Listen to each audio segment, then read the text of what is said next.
So let's talk about this. A group of friends came together to create an online Instagram page to share their experiences about racism during their time at elite and private schools. And so far, it is really catching quite the attention.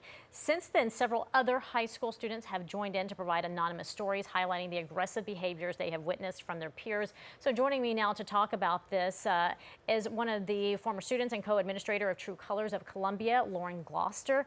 Good morning, Lauren. Thank you so much for joining us. Hi, good morning. Thank you so much for having me. Help me understand why you wanted to start this particular way for folks to, a vehicle, if you will, for folks to share their experiences. Um, you know, the racism at this institution is extremely prevalent. And, one of the biggest issues is that students of color feel as though they can't vocalize their injustice simply because the administration is silencing them.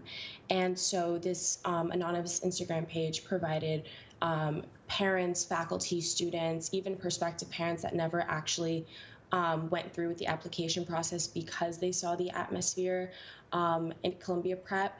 It's providing them the opportunity to finally speak up and finally be heard. And, we're so happy that we're able to provide a platform for students of color to amplify their voices. You went to Columbia Prep here in the city. You say racism is prevalent. Give us some examples of what you experienced, what your friends and others may have experienced. Right. It's covert and it's overt.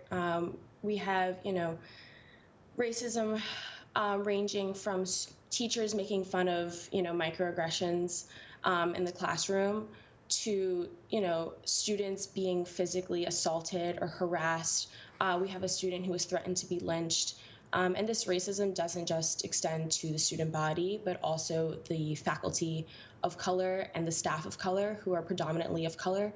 And so, it's really difficult to learn in an environment where you don't feel safe every day. And sometimes the nuance of it doesn't click, especially in young people, because like you say, if it is so prevalent, then sadly, you kind of become used to certain situations. So you provide an opportunity, if you will, for people to anonymously share their experiences. Tell me why that's so important, especially with this group, because I imagine at times it's scary to put that information out there.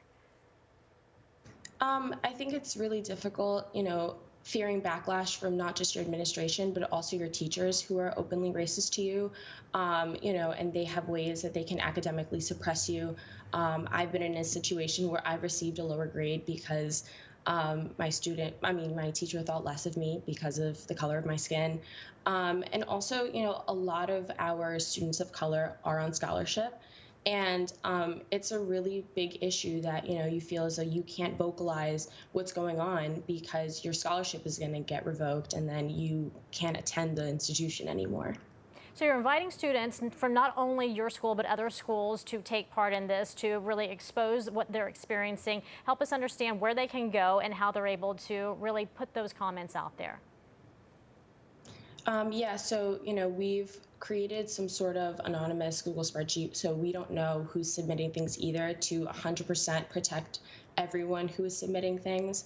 And so our biggest ask is that the administration implement our call for action, which is a document that we have created in order to ensure the safety of students of color. And, it's been really difficult because the only thing that we've heard from the administration is that they're shocked by the racism that's in this institution. But we know that that's not the case.